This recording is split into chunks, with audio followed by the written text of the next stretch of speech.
This is a video that just quickly goes over how to submit files using our online submission system for the English department prizes this year. The main website is up at the top here, uvacwp.org/prizes.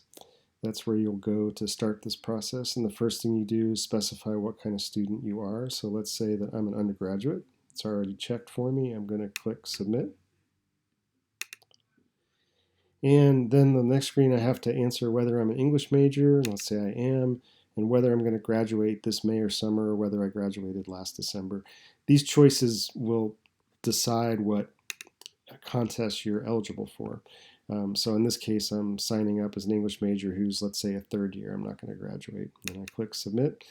And the next screen gives me a list of all the prizes that I'm eligible to enter. So you can come to the screen at any time and read through the criteria and decide what you want to enter for, and come back to it at any time. But let's say that I've looked at the Rachel St. Paul Poetry Prize. I already knew about it, and I'm all ready to submit. So a maximum of 12 pages, open to all students in years and majors. So looks good.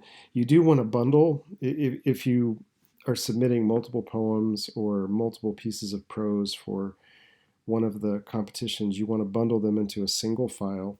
You also want that file to not have any identifying information. You don't want your name on it in the file name or in headers or any place on the file. We try and judge these anonymously, so don't put any identifying information into the file.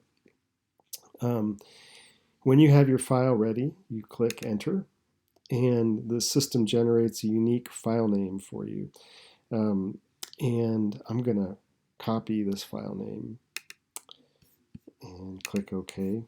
And then on my Mac here, I'm going to jump out to the Finder. And so here's a group of poems. I'm going to click on the file name, which lets me rename it. I'm going to paste in that unique file name that was generated. So now my file has that unique name assigned to it. On the site here, I go down and enter just basic contact information.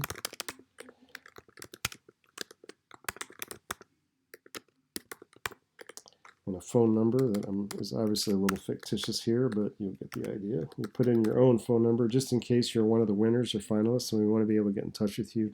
And the system ties this contact information with the file name that you're generating at the top of this and that you've renamed your file to. This is how we unanonymize the entries at the end of the competition. So it's important to enter all the contact information. When you're ready, you click upload, and it will take you to a link where you can drag and drop files into it. That's the method I'm going to use here. I'm going to bring up my file in the Finder, and I'm going to drop it onto the window and say submit. And I should get a confirmation message in a second here that the file's been uploaded. And that's it. It's submitted and it's good to go.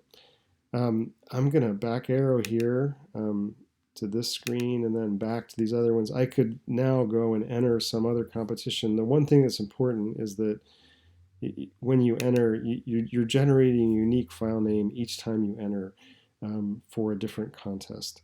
So even if you're the same person, if you enter 3 contests, you need to generate 3 different unique file names when you upload.